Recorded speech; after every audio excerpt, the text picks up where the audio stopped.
Bom dia ainda, né? Não chegou ao meio-dia ainda, né? Bom, quando o Elcio e nas reuniões a gente teve, começou a organizar, né? Ele me deu uma tarefa um pouco difícil, né? De falar sobre o futuro do centro nosso, né? Essa preocupação vem, né, de um ponto de vista assim, bem prático, é que está terminando a primeira etapa do centro, tá certo? Essa primeira etapa deve terminar agora, na verdade termina em 2018, né? Só que para submeter para a próxima etapa e aplicar para os próximos 3 anos, a gente já tem que se organizar e tem que mandar esse ano, tá certo? Então, a ideia é usar amanhã também entre os professores e fomentar entre vocês a ideia de que o que a gente espera do futuro, e a ideia é justamente lançar propostas e vocês derem ideias e coisas que vocês acham que têm que ser implementadas. Essas novas ideias têm alguns eixos que a gente tem que seguir, né? Eu acho que o principal eixo é a interação entre os grupos, tá certo? Quer dizer, todas as propostas que vão estar, não pode fugir, é lógico, da proposta inicial do CEPID, né? A gente tem que manter aquela linha mestre, só que a gente vai ter que propor novas atividades científicas de inovação e de difusão. Já deu para perceber que essa parte de inovação e difusão está bem adiantada, né? E eu acho que a parte científica a gente tem que discutir bastante para ver o que vai ser encaminhado, né? E a linha mestre, sem dúvida nenhuma, é temas que consiga interagir mais os membros do CEPID, que não é uma tarefa fácil, tá certo?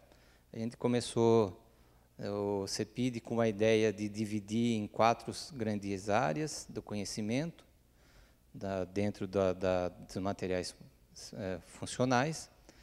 Essa ideia, aparentemente, não funcionou muito, né? Tá certo? Né? E depois de várias análises, né, que a gente acabou fazendo, é uma das propostas que eu tenho para vocês dessa discussão que a gente teve durante essas últimas reuniões que a gente implementou. Eu acho que é importante salientar que, infelizmente, ano passado a gente teve uma perda muito grande no CEPID, tá certo? Que foi o falecimento do professor Varela. Eu acho que o CEPID tinha dois pilares, né? Professor Elcio e professor Varela. Então, a perda do professor Varela é uma coisa, até agora está difícil de administrar, tá certo? Né? E a gente tem que lançar agora essa terceira etapa sem esse pilar, que vai ser difícil. Eu lembro da primeira redação do CEPID, a força que o professor Varela, a força não, na realidade, praticamente estava o dia inteiro trabalhando no assunto, né? Tá certo? E além disso, ele tinha todo aquele conhecimento de como colocar os problemas e quais eram os pontos importantes a serem atacados. Hoje a gente não vai ter esse tipo de informações privilegiadas. Então a gente vai ter que conviver com isso daí. Então, a ideia, né? Uma das ideias que eu acho que converge bastante no tempo do ponto de vista de interagir os grupos, né, é a combinação de trabalhos teóricos e experimentais, tá certo? Né? Na apresentação do professor Elcio, né, de números do CEPID, tem uma coisa bastante interessante, né? Eu lembro bem, foi a professora Zaguete que levantou aqueles dados, né? Foi que a gente acabou apresentando numa das reuniões com a FAPESP, né? E foi de uma assim, clareza muito grande naqueles dados, né? A gente tem bons números. O número médio de citação, quer dizer, o impacto médio das revistas que a gente publica é em torno de 3. É um número muito bom, tá certo? Mas, na minha concepção, é o seguinte, isso vai bastar? né? Concordo que número de impacto não significa nada, mas se você pegar os artigos mais citados no período desses 4 anos, né, os 4 mais citados são os que foram publicados em maiores índices de impacto. Tá certo? E uma coisa que a gente aprendeu nesses anos foi que publicar em revista de impacto não é fácil. Demanda muito trabalho em conjunto. Então, eu acho que se a gente conseguir fazer essa interação entre os grupos, né, as revistas boas vão surgir naturalmente, que serão trabalhos muito completos. E, sem dúvida nenhuma, uma das formas é teórico-experimental. Tá certo? Então, só permite dar um exemplo, né? Eu peguei um exemplo meu, porque é mais fácil com isso, tá certo? Né? É o exemplo do Santiago, que a gente trabalhou esse ano, ano de 2016, certo? Então, tem aqui a casa da óxido de sério, né?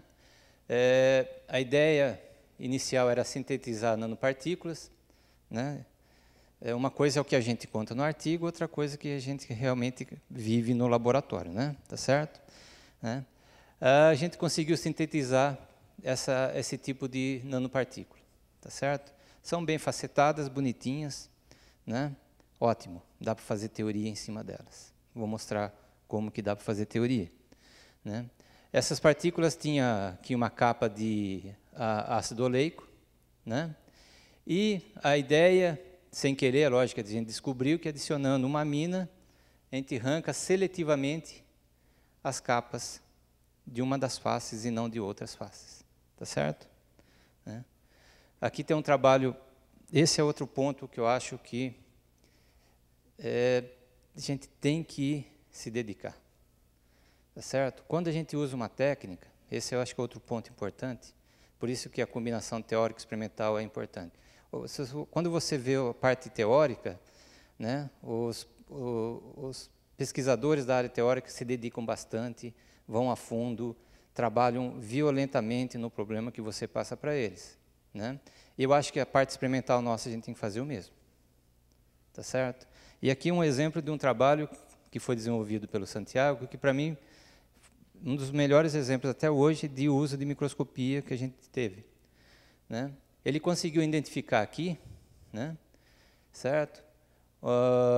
Essas partículas que são um cubo octaedro, em que existe uma quantificação do número de camadas, quer dizer, o número de planos, né? E que esse crescimento, usando essa ideia de você medindo esse número de camadas, você consegue identificar se existe um crescimento preferencial ou não, e mais importante, né, identificar certinho o mecanismo de crescimento, né? Olha que interessante. Quando você olha essas partículas aqui, que formaram esse, aparentemente, cubos, né, na realidade, elas são exatamente essas mesmas partículas. Tá? Só que foram arrancadas, o quê? A camada da face 100, e aí elas interagem as faces 100, e quando a gente olha no microscópio, elas parecem cubos. Tá certo? Quer dizer, onde que eu quero chegar? Isso foram horas e horas de análise, não no microscópio. Essas imagens foram feitas em 1, 2 dias, mas sim depois, pós a microscopia, que demanda um trabalho violento do quê? De simulação e análise das imagens, né?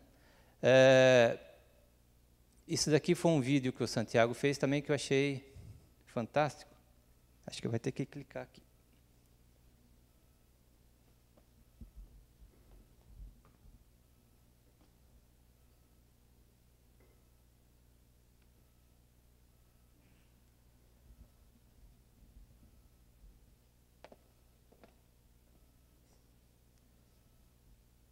O que o Santiago fez? Pega a imagem, pega os dados das imagens, a partir daqueles dados você tem informações cristalográficas, usando um software livre, você reconstrói a partícula em 3 dimensões, e aí ele foi simulando, vamos crescer então uma camada nessa direção, como ficaria a partícula? Então aumenta nessa e nessa altura. né? E aí ele foi crescendo para tentar simular todos os tamanhos que você tinha na distribuição inicial de partícula. E ver que o crescimento, né, quando a gente olha aqui, o crescimento, na realidade, não tem um plano preferencial. Começa com a face maior 1,00, depois diminui, depois volta a crescer 1,00 de novo. Quer dizer, é um tipo de crescimento em que você está ainda depositando monômeros da síntese. Tá certo? Ao passo que, quando você jogou a leuamina, né, já arrancou preferencialmente e uniu num outro mecanismo. Não era agora mais deposição átomo a átomo, mas sim partícula com partícula. Tá certo?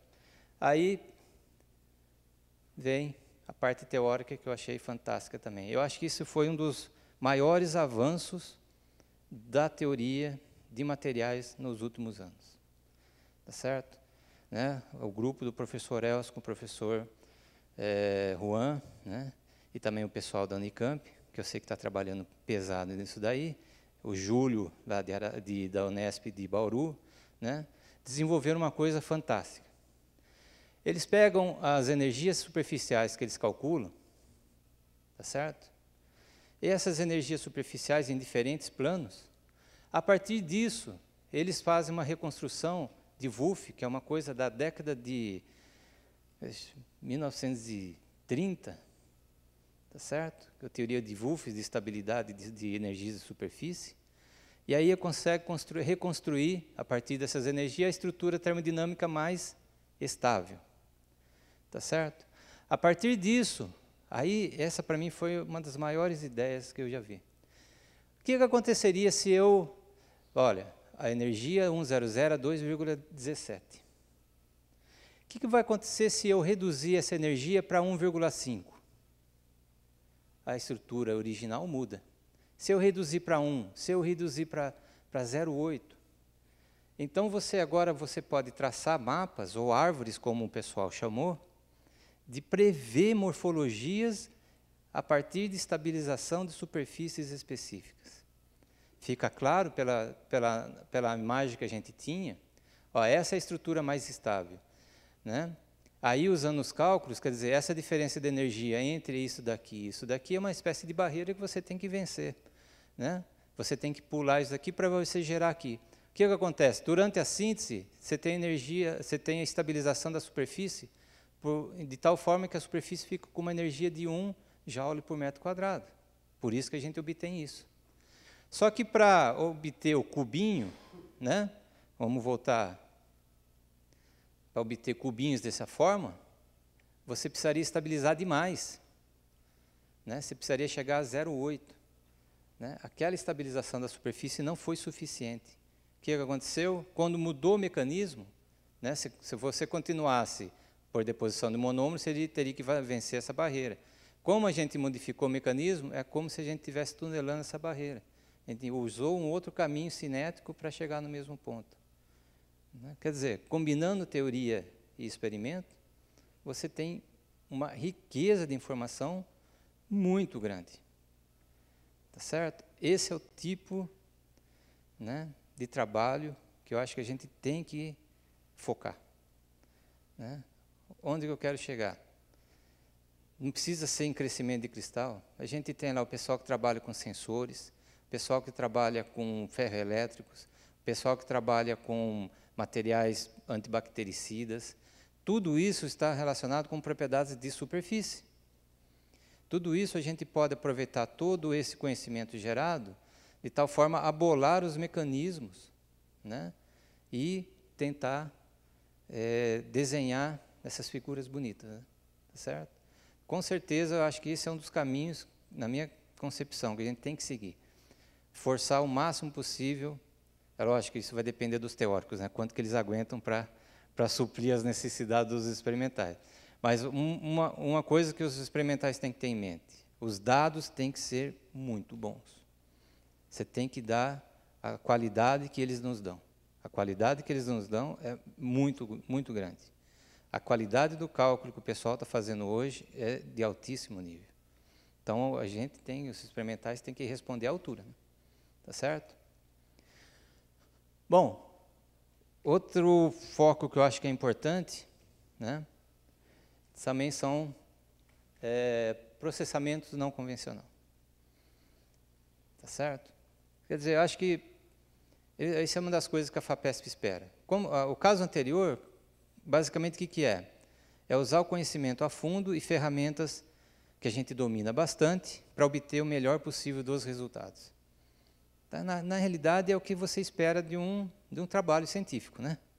Tá certo? Seria o mínimo que se espera. Quer dizer, fazer um trabalho daquele bem feito nada mais é do que você está sendo pago para isso, né? Tá certo? Agora, como inovar em ciência? Essa é uma pergunta difícil. E eu acho que isso é uma das coisas que a FAPESP quer, né? Que a gente já tem maturidade para isso. Tá certo? Então, acho que uma das formas talvez seja processamentos não convencionais. Ideias malucas, tá certo? Que vai gerar coisas que a gente não sabe o que é. Se você for fazer um processamento que você sabe que o que vai dar, não entra nisso aí. Tá? A pergunta é, se eu fizer isso, o que vai dar? Não sei. Então, essa é uma das coisas que acho que a gente tem que atacar. Tá certo? Vou dar um exemplo, né? Que também eu acho fantástico os primeiros resultados. Né? Só para vocês terem uma ideia, isso aqui é o MRS Bulletin, acho que foi de dezembro, tá certo? Em que ele fala de processamento de materiais, um volume especial sobre processamento de materiais usando lasers ultra rápidos. Ou seja, são pulsos de laser, né, de duração muito, muito curta. Né? Quando eles chamam de ultra rápido, ou é pico segundo ou é fenton segundo. Tá certo? Interessante, no começo do ano passado, né, o professor Elcio começou a fazer exatamente isso com o pessoal da Espanha. Tinha lá uma máquina disponível e eles começaram a fazer isso. Né? Isso porque ele queria ver o efeito, comparar com o efeito que o feixe de elétrons causava nos materiais. Tá certo? Né? E os resultados são extremamente interessantes. Nesse trabalho aqui tem uma série de trabalhos em que demonstra que é possível você obter fases em metais e em semicondutores metaestáveis e até fases ainda não previstas ou identificadas. Tá certo? Né? Aqui os primeiros resultados, né, é um bismutato de sódio. Tá? Aqui foi feito por irradiação de elétrons, as fases de bismuto são as fases esperadas. Já quando foi feito com irradiação de femtosegundo, já apareceu uma fase metaestável que só aparece em 220 atmosferas. 220 atmosferas, quer dizer, aqui você, com pulso de energia que dura femtosegundo, você tem condição de processar seu material em condições extremas, sem fazer pressão altíssima e sem fazer temperatura altíssima. Tá certo? E isso daí vamos dizer...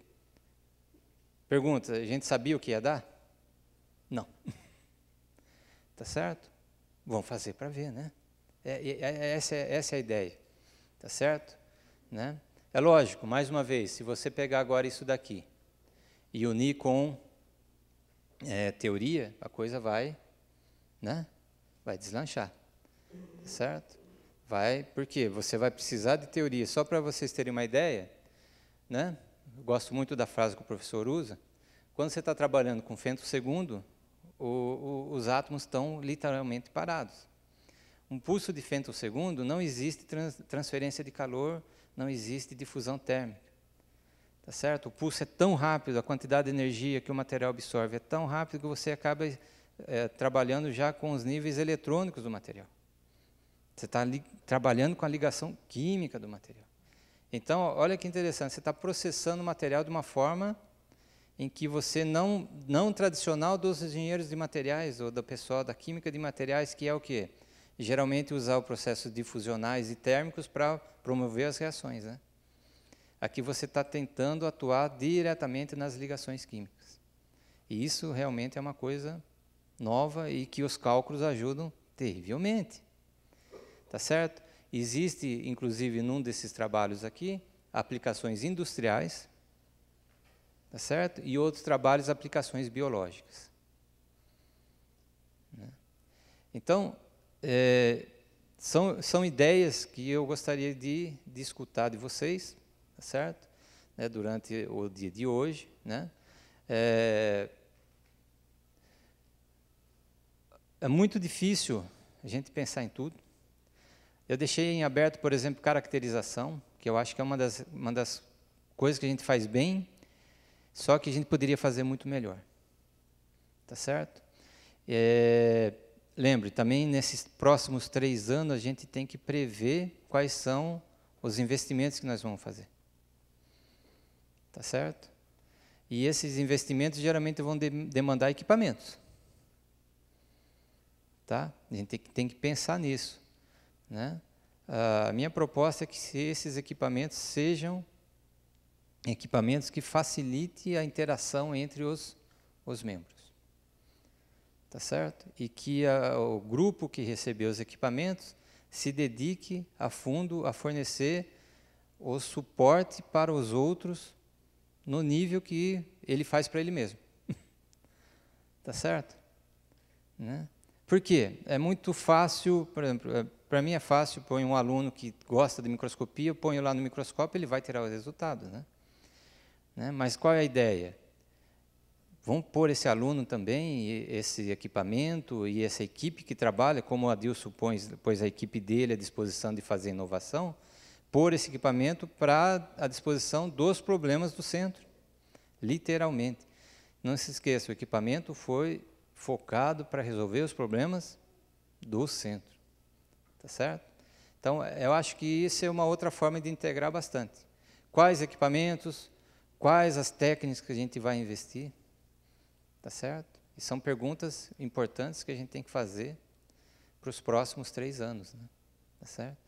Né? Também a gente tem que se perguntar se a gente quer os próximos 3 anos, né? Talvez, né? Não se esqueça, essa é outra informação que a gente esquece, muito simples. Tem que perguntar se o Elcio quer, né? Tá certo? Porque o Elcio é o coordenador do CEPID. Se o coordenador falar não, o projeto acaba. Tá certo? Aí, se a FAPESP abrir, tem que ser um outro coordenador que aplique o projeto.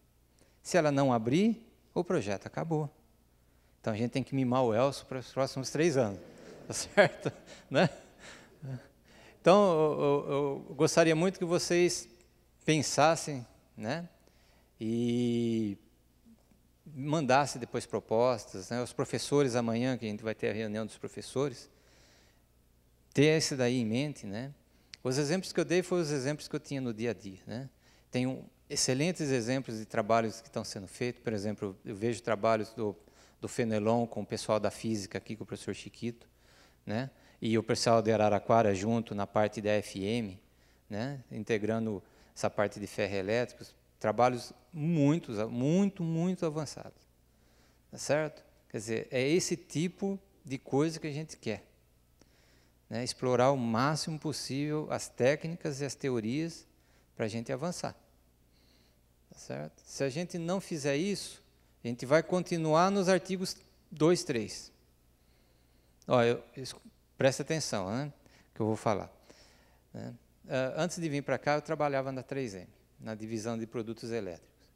Divisão de produtos elétricos, o carro-chefe era fita isolante. Tá certo?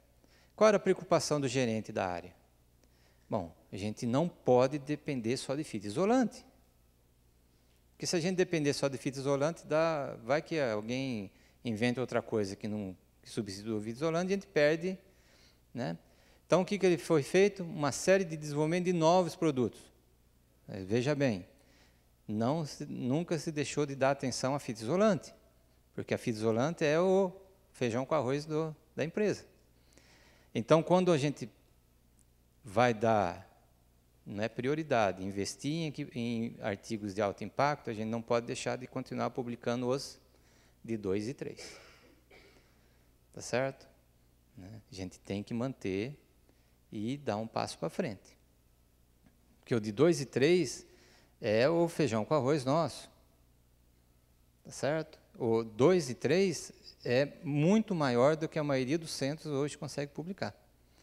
né? A gente fez um levantamento informal entre os centros, a maioria deles está na faixa de entre 1 e 2.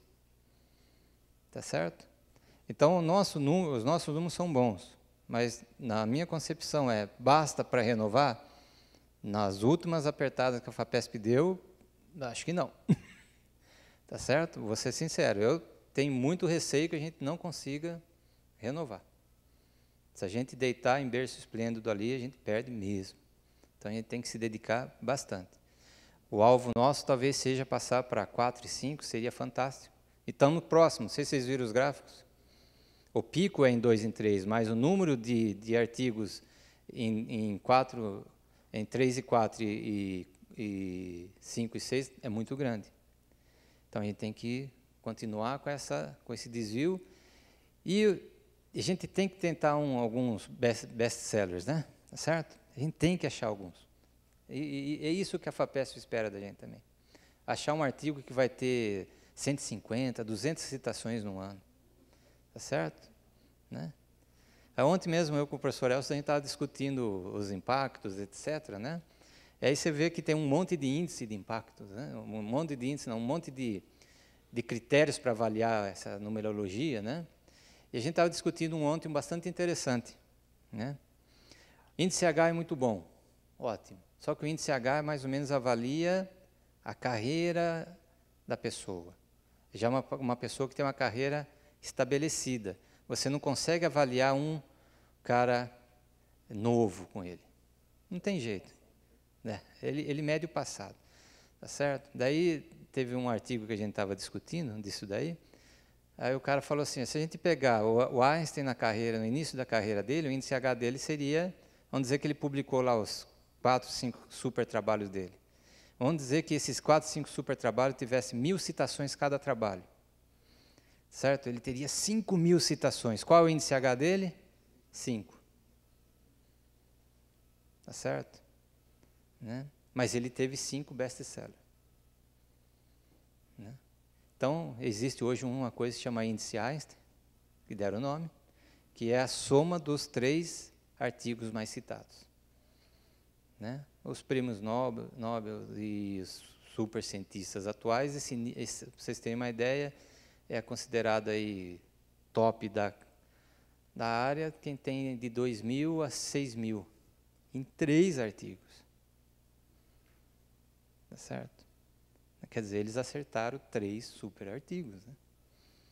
Tá bom? E a gente sabe que para a gente é muito difícil isso. Né? Queira ou não queira, tem as barreiras, né? Mas a gente tem que vencer. A FAPESP está apostando nisso. Então, acho que essa é a mensagem que eu gostaria. O futuro. A gente tem que discutir.